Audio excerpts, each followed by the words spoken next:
So we're specifically going to pinpoint the vision.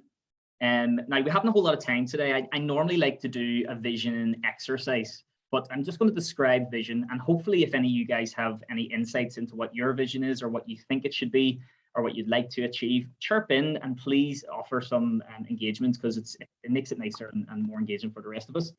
We'll also look at core values and the impact the core values and the vision have on the overall culture. And then obviously the culture itself, and just how to impact company culture.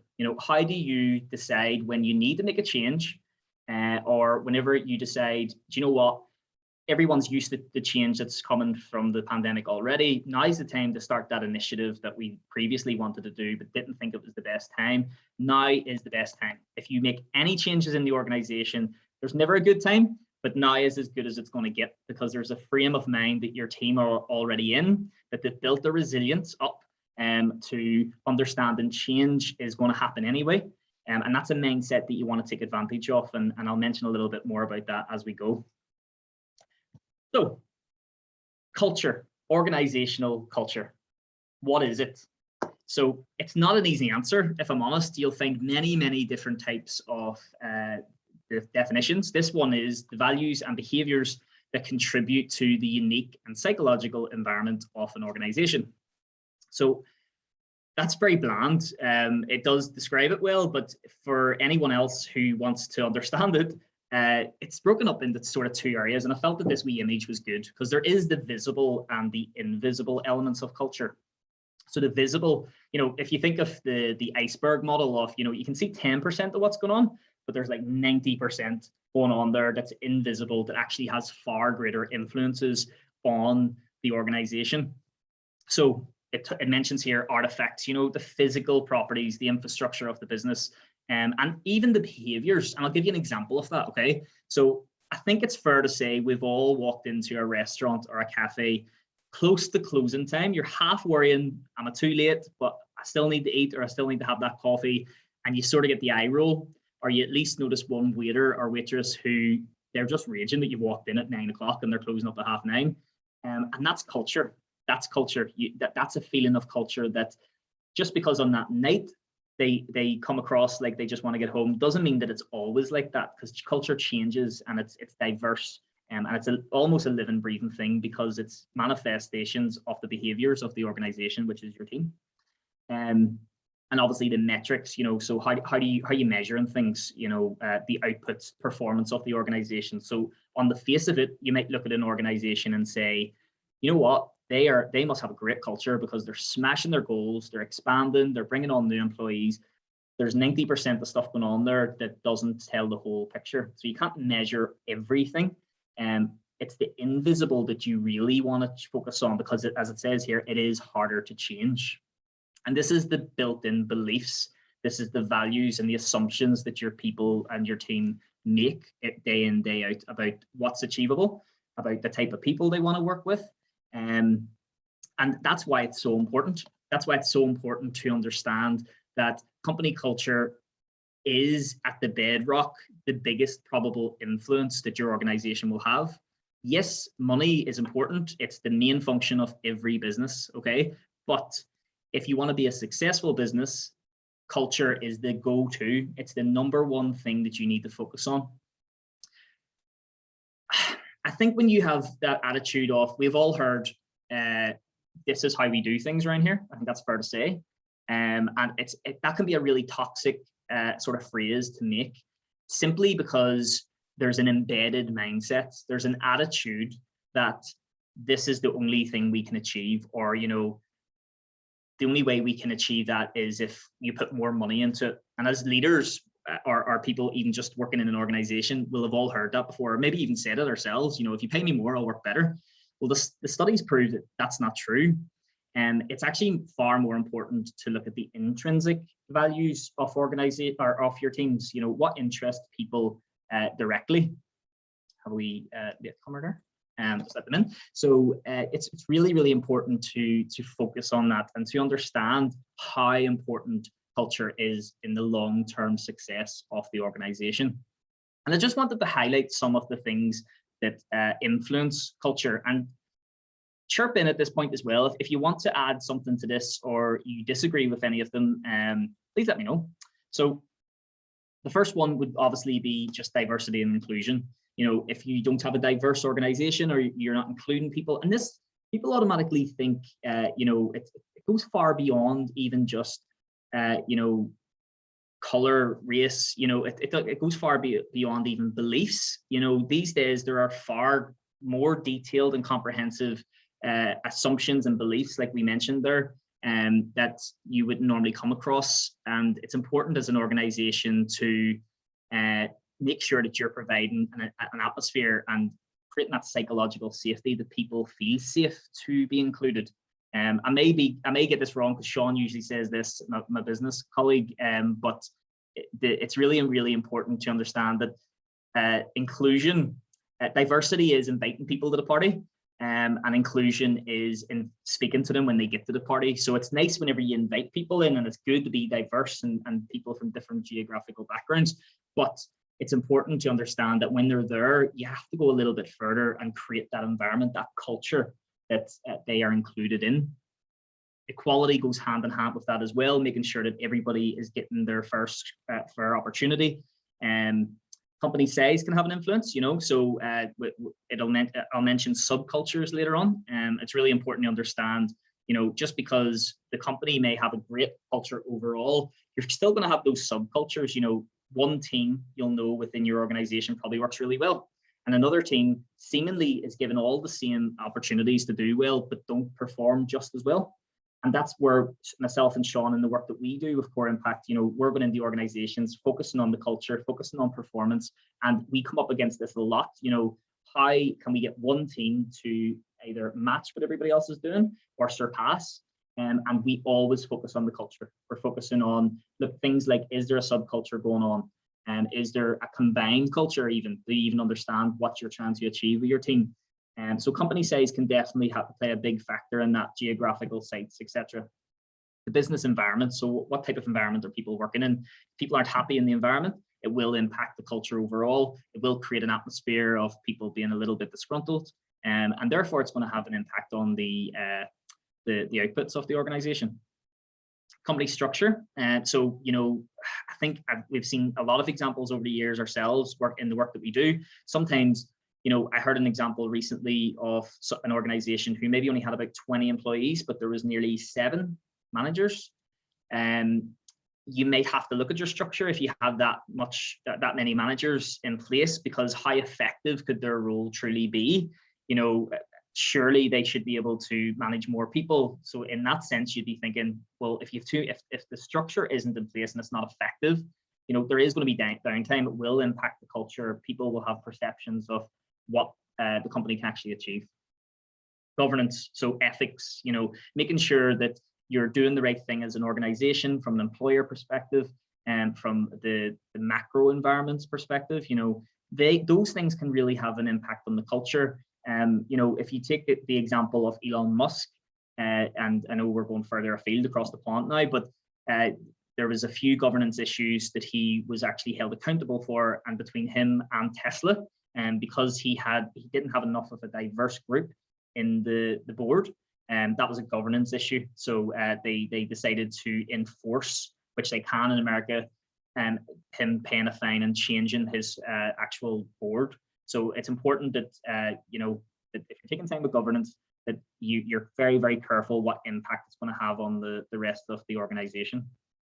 Historical background.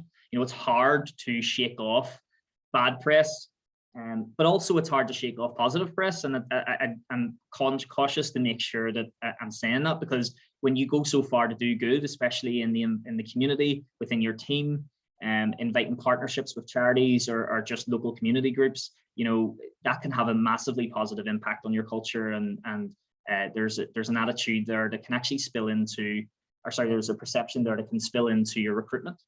What type of people are you recruiting into the organization, and who's actually attracted to your organization because they're looking at what you've done in the past. And that can just be performance or the charitable element of it.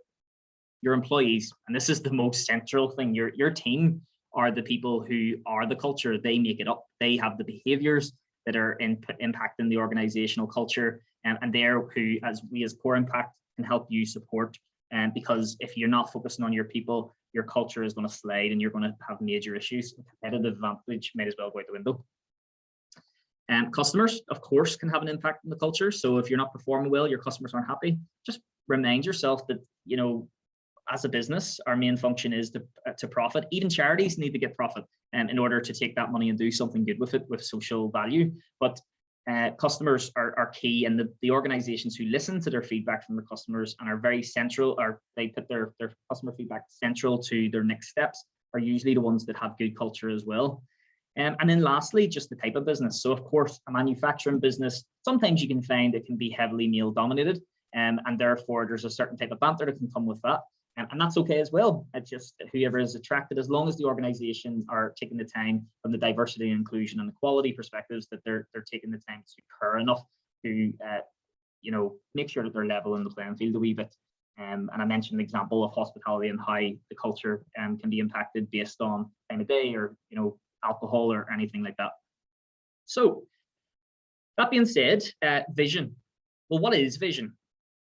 This is usually where I would do a visioning exercise with you. And if we had more time, I would do it, and I would love to hear more about your insights, but they're bespoke one-on-one courses that we do for organizations. But what I'll do is I'll give you a bit of an insight and, of course, a definition. So a vision is a forward-looking statement of what it wants and to be in the future. So basically what an entity wants to become. Where will the company be in the future? The easiest way to describe a vision is, you know, it's the ideal scenario. You know, it's when you think, imagine I had this. Imagine as a company, we were in multiple countries. Imagine we had X amount of employees, or we're turning over this much revenue each year.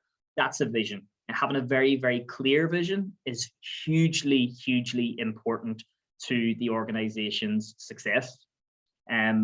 We support organizations regularly to do this. I was doing a visioning exercise just yesterday with one of the local councils, and the response whenever you take time for your team to give them a personal vision as well as the company vision, of course, but, you know, to take the time to really focus in, what do I want? And the reason why that's important is because you need to be able to clearly communicate where you want to go. You want to be able to clearly communicate where the company is going. Why? Why do you want to do that? Well, because if you can't communicate that effectively to your team, why would they bother wanting to stay for a long period of time? Why would they want to invest sometimes the bulk of their career, their working life, to your organization if you don't have a clear vision? So it's so, so important. And whether we realize it or not, we're actually impacted, and we're very aware of many brands' visions and their vision statements. And we can tell from the vision statements that I'm going to share on the next one. And this is where hopefully you're listening and you can add your 2 pence in and tell me what you think they are. But it's important to have a vision, because when you can clearly communicate that vision, your team get on board. It's whenever you see motivation. It's actually when you see your informal leaders starting to come into play, people who aren't necessarily in a responsible management role, and coming out who have an influence within the team, positive or unfortunately sometimes negative, who can come forward and say, I'm interested in that, and I think everyone else should be interested in that. And that's usually where you can get your ducks in a row and have that general consensus of direction. And that's where you usually see really great positive feedback from your team, and the competitive advantage in the market starts to grow. So like I said, I want you to take a look at the company visions here. And I deliberately not put the brands on it yet, but I'm going to read each one out, and feel free to jump in if you think you know. And I like to see a free for all, so please do. So the first one is to be the world's best quick service restaurant experience. What do you think that would be? Literally one of the biggest brands in the world. McDonald's. Boom, McDonald's. Somebody wrote something there as well. Starbucks. Well, that's close. That's close, Sandra. You're very right. Because I thought it was Starbucks as well when I first went at it. What about the next one, guys? Making the best possible ice cream in the nicest possible way. Ben & Jerry has to be. Has to be. There you go, Ben & Jerry's. A good and just world where people are not just fed but fulfilled. And I'll point out, I've deliberately made these a wee bit harder.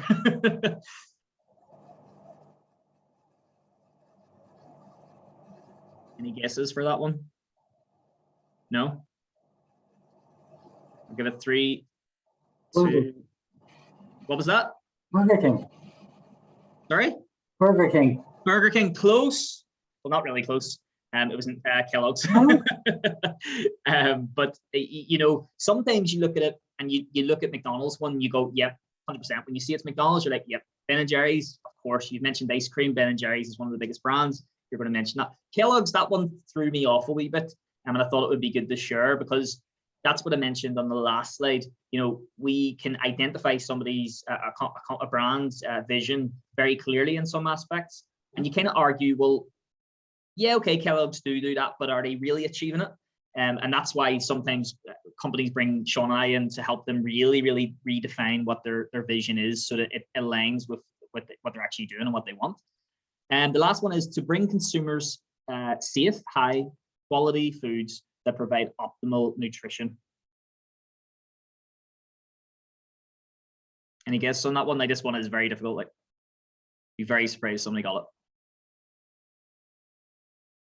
Nestle. Random, I know. But yeah, so I didn't realize the range of, because I went and done a bit of research and they do a whole host of different foods. And we always just assume that it's the chocolate aspects of it, but they do offer lots of different nutritional and high quality foods. And so that's just me trying to put a bit of engagement in there. And I really appreciate you guys sharing some of your insights.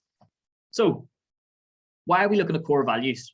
Well, core values, firstly, what are core values? Corporate values communicate the underlying and enduring core principles that guide an organization's strategy and define the way that the organization should operate.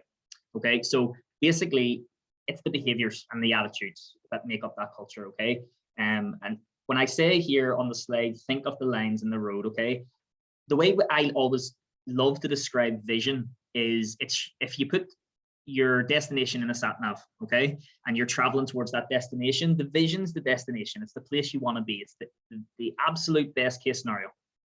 The reason why I think of core values as the lines in the road is because the behaviors are almost like that guiding direction. You know, it's how you get there. It's like, if you act this way, you know, if you act negatively, you're not going to have a positive outcome, for lack of a better way of describing it. And so whenever you identify what your core values are, it's really, really important that they are relevant. You know, I think that it's fair to say we've all seen examples, of companies who have core values, but they slap them up on the wall. They put them in their employee handbook, might even put them on the website. But you're really not utilizing them if you're not doing any more than that with them, because what we have helped people do and organizations achieve is exponential growth simply through the behaviors that their team understand need to be behaved as, and attitudes they need to have in order to achieve the vision. And that's what I mentioned earlier about the excitement behind the vision, the understanding that if you take the time to really, really clearly communicate what the vision is, but then you say, this is how we're all going to act to get there, there's huge buy-in that can come from that. What we have found is there is no magic number. There's no particular way to do it. I've seen organizations who are really effective and have fantastic cultures who have statements, you know, working with the community. You know, sometimes you'll see the words like confidentiality, integrity, passion, right? And they are very relevant, of course. You know, you'll see other ones here, trust and passion and goals, maybe goals oriented excellence, you know. But the more we've learned is that it's nicer to be even more specific than that, because you should have passion in your business and you should have integrity, and you know, your word is your bond as an organization, even beyond what's ethical. So what we're trying to help organizations do is, what actually is the personality of your team and your business? And if you really sit and think about it, you know, it is possible to do it on your own. We facilitate it through a vision and values program that we have. But, you know, we have found that when we're in facilitating with organizations and we get into the crux of it, you know, and we're pushing your team and we're really telling them, tell us exactly what you want to achieve. You know, integrity will get you so far, but you already have integrity. And one of the ways we describe how you can really work out if a core value should be a core value is, you know, it should be so serious and so central to the heart and the soul. In fact, I'll go so deep to say of the organization that if someone goes directly against one of the core values, they won't be there any longer. And if you treat the core values with so much respect, I guarantee you, if you have a clear vision and you bolt those core values on and you live them and you behave as you should within the core values that you've set out and you have the attitudes instilled, you can even create core values that will have a huge part to play in your recruitment process, because it can help you identify people who align with the organization. No, we don't want yes men. No, we don't want team think. We don't want people just to come onto the organization and they're all very similar, because that's not innovative, But what we do want is individuals who have an understanding that there's a behavior that is expected within the organization. And if you just already so happen to have core values that align with the organization, all the better. And you probably will stay with that organization for a long time, and you will help create exponential growth. It's a win-win situation when you really take the time to do these things. And the reason why I've started with these is I'm going to now, once I've looked at one or two of these things before we jump into it, I'm going to identify the specific elements that make up a culture. And you'll see where I've interwoven the vision and the values and the leadership elements into it. But just before that, what I wanted to do was just identify some of the behaviors that will have an impact from a core values, but also from the cultural perspective. So, employee behaviors, like I mentioned earlier, they have an impact on the culture. So if people are motivated, you usually find that people around them will become motivated as well, especially if they're an informal leader. And if they're unmotivated, again, the opposite will happen.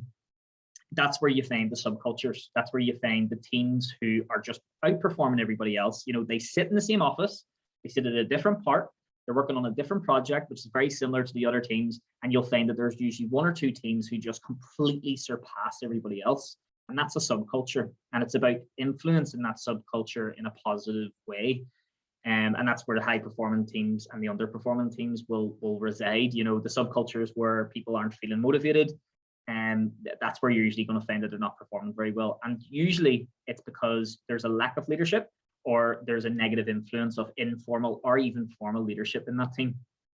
And I just wanted to highlight just the behaviors linked to intrapreneurship and entrepreneurship. Does everyone know what intrapreneurship is?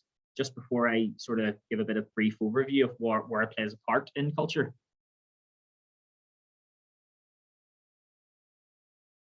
See a chat there. No, Sandra, no. Okay. So just to sorry, Sarah, I've seen that you've said Whole Foods there earlier on. That was a very good guess, actually.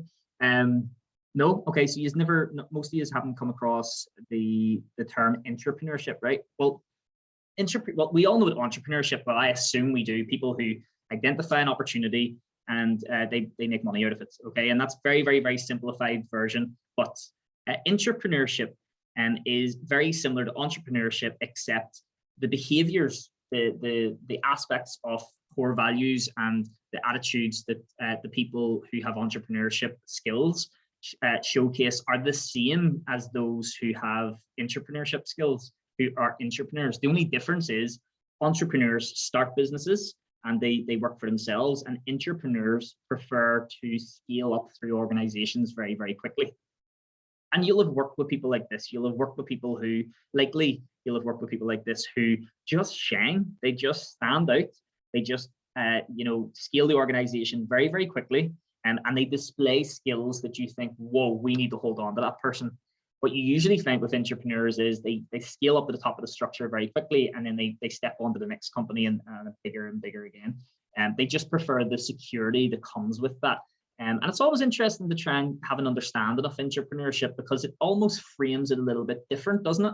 When you think, oh, there's a title for someone like that, somebody who stands out, it almost makes you already as a leader or a manager think, I should really nurture this person and give them an opportunity to showcase what they can truly do.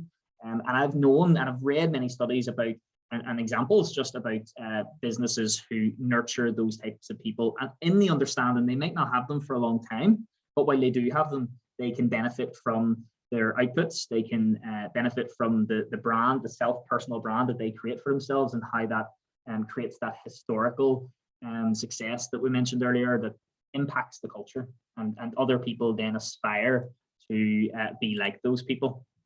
Sandra, that's fascinating. I've known a lot of people like this and didn't know they had a name. Well, I don't know if they'd call themselves that, but it's definitely nice to be able to identify them, and even in your own mind. And what I've found is whenever you're creating, development plans, for instance, which is what we prefer over appraisals. Appraisals are important, of course, but development plans in terms of building a culture of high-performing teams and individuals, using little terms like that and sort of putting a wee bit of a lure on it really does make you stand out or help that person feel special. And when you can do that for someone, what you usually find is their intrinsic motivation just goes through the roof. No amount of money, well, to an extent, no amount of money will allow that person to feel the same feelings that they will feel whenever you catch them out doing something good. When some people, I don't know if we've all fallen into this trap, but it is easy to look at the critical elements of people's work. So sometimes you end up finding people doing something wrong, catch them out doing something wrong, for lack of a better way of describing it. In the work that we do, we're trying to teach organizations, catch your people out doing something good. And it can be small. It doesn't have to be big, because just the feedback alone, the process of acknowledging somebody, taps into that real internal motivation, and it's really intrinsic and it's really altruistic, and there's all these lovely buzzwords for it that you can use to get your team excited, but it's important. So what I want to do now is, having sort of covered those, I wanted to show you a model that we have created called Impact Success. From manufacturing point of view, those small wins are huge. Totally agree, James. Totally agree, especially when everything's so measured in the manufacturing setting. And the type of work that people are doing in the manufacturing setting can be mundane for them, and it's nice to have job rotation in those aspects.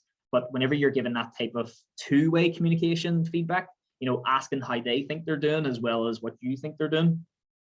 Yes, of course, you need to be critical of your team, but what I've found is in the past when I was managing my teams, whenever you give them just a little bit of insight, even people who needed a push to be a wee bit more motivated, and maybe weren't performing to the level that they should, and you're training them, I found that a little bit of positive reinforcement with accountability, because you're not just going to tell someone they're doing good for the sake of it, but you're going to hold them accountable and say, I know you can do it. And I'm going to measure it. I'm going to hold you accountable. So the manufacturing example is a perfect one, James. So this model is based around many different models that we've seen, but it's a brainchild of ours, for lack of a better way of describing it, that we have created, which will help any organization, whatever the sector, whatever the industry, whatever the size of the team. We're implementing this into organizations with thousands of employees, and we're implementing it into organizations with 12, 15. Like 12 is the lower limit, because communication lines don't really blur overly until you hit that number. It works best in higher numbers, but it works the same across the board in terms of if you roll it out in the same way and you roll it out with the same enthusiasm, it'll have the same impacts on the culture. So it's broken into 5 key areas. And the first one is strategy. And we've just been speaking about strategy, actually. So strategy, obviously, it's going to talk about the future plans. It's going to talk about it's going to be focused on where are we going. And of course, if we're going somewhere, we're talking about the vision.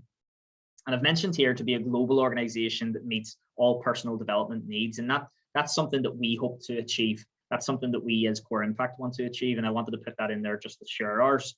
And I just gave some examples of core values, which we've already discussed, so I won't go on about it too much because I'm conscious of time now. But also with strategy, you're talking about your KPIs, which every organizational leader knows. We need to drive the sales, we need to drive the outputs, we need to make sure we're saving money, cost per head, whatever industry you're in, KPIs are there, and targets are there, and goals are there. But I've already identified for you, the importance of the vision is where you're going. The core values are how you will get there. And then the goals and the targets and the KPIs are essentially the sort of, they're the petrol stations on the way to your vision, your destination on that sat nav. It's how do you stop off, and it's a little milestone. We're 50 miles there away, we're 45 miles away, further on, you'll find that with the strategy, once kind of viewed as that, it's broken down in a really nice way. Of course, there's a million models you can use, but what we have found is if you think of vision and the goals and the core values that go with that, it's really simplified as a leader, and it actually makes it much easier for your team to understand where you're trying to go. Now, I've already talked about leadership, and I've said here, it starts with the leaders, okay?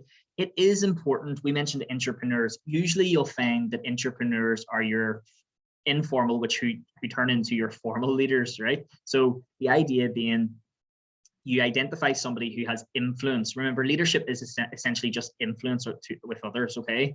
And that can be negative. We've found that in organizations, and you'll all know this, I mean, we've all come across a reception person who is on the desk who, if they want to make life difficult for you, or you want to get something done, or, somebody who works within an office, and if they want to stop you from getting through to somebody, they can make life a little bit more difficult for you. Therefore, they have influence. But the influence I'm referring to here is more around within the teams, working within the organization together, that person who, for positive or negative reasons, decides that or put their opinion out and everyone listens to them. That could be majorly different reasons as to why, maybe they're friends with other people, maybe everyone's afraid of them. That has happened many times when we're working with people, and they're afraid that they'll kind of pinpoint them. And it's important then to nurture those people. What we have actually found is the disgruntled members, the informal leaders, who sometimes maybe have a negative connotation to them, they can be the people who can actually be your champions, your culture champions. We do a leadership program, an informal and formal leadership program called Cultural Ambassador. And the idea is, throughout this model, you need a group of people who are essentially your change agents, if you look at some of the old theories. But cultural ambassadors, we've created a whole host, a fully comprehensive syllabus that we go through in a full day or multiple days if you need it broken down, with the team. And then they understand what the vision is, what the core values are, and how they can actually have an influence on making the vision a reality. Succession planning is hugely important. So taking the time to build a team through the organization, and this for a leader is really, really important. From a management perspective, you always want to have that next set of people ready to step in. Because if you have an attitude where you just want to hold on to people for longer, or as long as you can, you're going to have an impact on the culture. You're going to have an impact on the outputs or the behaviors or attitudes of the people who are diamonds in the rough, those entrepreneurs or those people who really are valuable in the team. So one of the ways you can get around sort of creating disgruntlement is creating a pipeline, creating a pipeline of leaders. We achieved that in our previous employment when we stepped out of the business full time. We effectively stepped out and we allowed a management team who we had created that succession for, and they stepped in. Yes, of course, we were there to help them and dip in from a strategic perspective, but essentially they were able to step in. And that's, as a leader, what you should be always trying to achieve. And the best organizations with the best cultures and the most positive cultures, we find, have a clear succession plan. They have a group of people and a program usually that is there in order to just create those opportunities so people don't get stagnant. And again, it can make or break. If you don't take time to do this, it will make or break the culture. It will make or break, therefore, the outputs of the organization, and it will have a negative impact overall just in everyone's attitudes. So communication is an interesting one. Okay, so we find no matter where we go, and you can jump into the chat box there if you want, or turn your microphone off and agree or disagree, but I find, and we have found in every business we've worked with, even the fantastic businesses, they need to improve on communication in one aspect or another. I think it should be a continuous improvement attitude with communication. I think it's important to understand that you can always try to improve, and always, even from the diversity and inclusion perspective, always try and find ways to build rapport, with your team. And that can be through relationship building, through the types of workshops that you can run, or any type of engagement or meeting. And that's why strategy meetings may or may not be what resonates with you in your mind. But what I mean by that is it's the attitude where you deliberately sit down with your team to communicate something. Many organizations don't utilize time correctly in terms of how to communicate something. We've all I imagine, been in the situation where we've sent an email out and nobody replied, or you sent an email to someone and you said, I sent that to you last week. Did you get that sorted? And they're like, oh, I didn't see it. It's in my inbox. And that's bad communication, not just on your part, it's obviously on the other person's part, but it's about, as a leader, taking the time to create opportunities for two-way communication, sitting in front of someone where possible. Like the pandemic has created opportunity or challenges, but also opportunities throughout this last sort of 16 months or so, 18 months more, sorry. And by utilizing it, taking what you've learned in this time and deciding, whether it's a virtual, I've been on meetings where half the room were virtual in the hybrid working environment and half were in the office, and it works really, really effectively. And there's some fantastic tools you can use to utilize that. Far more in that, and we will mention more examples in the other workshops when you jump onto them in the coming months. But you're always going to want to try and cater to learning styles and abilities. Never make the assumption that everyone understands something that you've written. Never assume that everyone has abilities to understand or read. In fact, I've been in workshops where there are people we've had to be very careful and provide the atmosphere and the psychological safety for people to feel safe enough to learn and not feel that everyone is looking at them or judging them. And it is very real. There are people who have those difficulties. I mean, dyslexia obviously being one of them stands out very commonly. So always make sure you're doing that. And there's many ways you can do it. We'll share some more examples as time goes on. Team feedback, always listen and actively follow up. No one's saying that you have to take feedback and do something with it every time. If it's not feasible for the business or it's not manageable or it's just not in the budget, that's okay.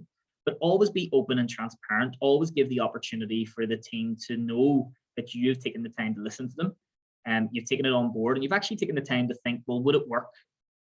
No or yes. And it's feeding that back to them and letting them understand that they're heard. Because if you don't do that, they don't ever, if you imagine the company as a machine, everyone's a cog in the machine. If they don't feel like they're helping turn that machine over, you're going to have major issues and there's not going to be any buy-in. Motivation, opportunities to showcase skills. And one of the examples I'll give for this is, I remember in our team, we came from a hospitality background way back when, and there was sort of like a party area, a children's party area. And I remember we didn't know what to do with the area. We wanted to drive sales, bring the KPIs into it and all that jazz. And we asked the team what they thought. So communication, we asked for feedback. And they came forward and said, if you put a bit more color in there, it would be great. So we said, okay, run with it. Go ahead. What do you think? And it turned out, which we never knew, two of our team members were fantastic, literally fantastic artists who took 2 full days out. We paid them an hourly rate, obviously, and they came in and they created the absolutely most beautiful looking cartoon-esque mural, for lack of a better way of describing it. Which had all different types of cartoon characters that were relevant at the time. And that place, I have to say, the amount of sales and the drive that our team, even just the respect that the rest of the team and pride that they showed because their team members had created it, huge, like overnight the sales went through the roof. Customers enjoyed the space because it was nicer. The team felt better because they were given that opportunity to showcase skills that they wouldn't otherwise been given a chance. Obviously, James, you mentioned manufacturing. Job rotation provides that opportunity, but also thinking outside the box. Offering opportunities for people to help with social media. Maybe they're good at social media, and they might be an admin worker, they might be a line worker in a manufacturing setting, but maybe they're fantastic at taking photos. Give them an opportunity and provide that opportunity for them, and I guarantee you will see a difference. No problem, Amy. Thank you so much. It's being recorded, so you'll get to see the end part of me rambling off. Apologies. James, I just seen that you said their manufacturing point of view. That's what I said to you earlier. Small wins are huge. Sorry, you said that earlier. Sorry. Apologies. What you're saying about the whole thing of within manufacturing as well of job share. Yep. As much as they hate it, it does make a hell of a difference. It does. And do you not find though in those settings, sometimes when a manager is overseeing someone who's been put into their team, they want to hold on to them because they're good at it. Yeah. And it's also, you've got to be able to take the positives and the negatives in the fact that it can have a bad impact as well. Yeah. So you'll be able to make those snap decisions to change it back if you think it's not going to work.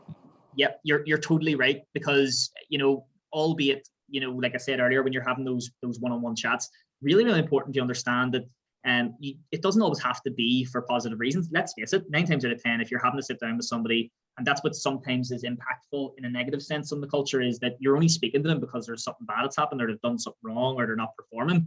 And that's what I meant earlier at the start when I said catch them out doing something good.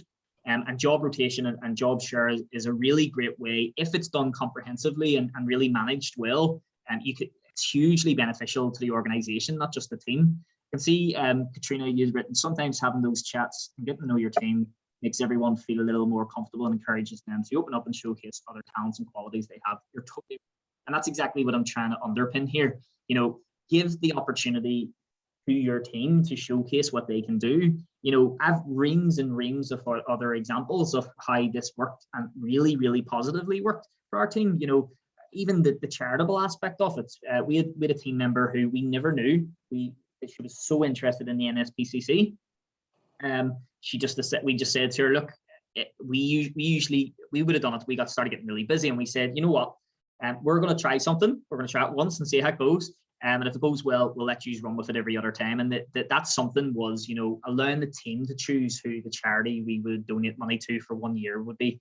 And we would usually run multiple events, and we found that it was a really, really good way of sort of boosting morale in the team and getting them to feel something more than just having to come in and do the job. And that person that I'm referring to, she just honestly, she flourished as a leader. Some of her leadership skills, I was honestly saying, you're a natural born leader, you're putting us to shame here. And it's nice to give that type of feedback to allow yourself to be on the same level as the team, because hierarchy is there for a reason. Of course, there's responsibility, but I believe, I truly believe that you should be trying to boost your team up. The best leaders are the leaders who are able to enact some emotion from their team and let them be the best they can be. And I very much believe in getting out of the way of my team and letting them do the work for them. Management, delegation is the number one tool of a manager, but we're talking about leadership here, and if you can do both at the same time and everyone feels good and the outputs are good, so even just through those chats and allowing somebody to try something that they wouldn't otherwise been given that opportunity to do, it just reaps the benefits. But then, as you say, James, sometimes when you try these things, they don't always work, but it's really, really beneficial when it does work, because the rest of the team look on and go, sometimes there can be a bit jealousy, but competitiveness is a better way to describe it, and usually find that teams want to try themselves and they want to try new things. And sure, whenever you're trying new innovative ideas, is that a bad thing? And incentives go hand in hand with that as well. So mindset, that's the final piece of the puzzle. It's really, really important that throughout the pandemic, of course, with leadership and management, it's really hard to stay in contact with your team at a level that you would like to.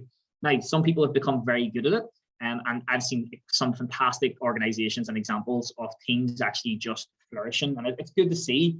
But it's really important that throughout the culture, whether it's moving forward in the hybrid environment or just solely in person or remotely, that you're taking time as a leader, you're taking time within the organization to worry about the team's well-being.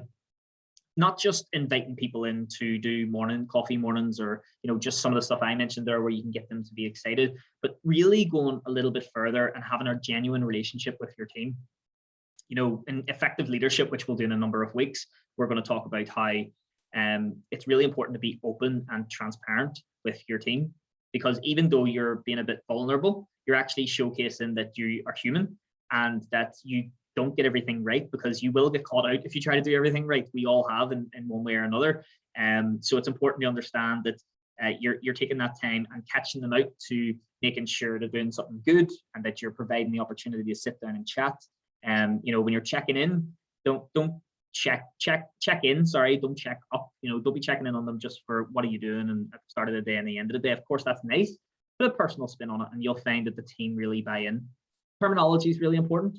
We tried something back in the day when we started saying team, not staff.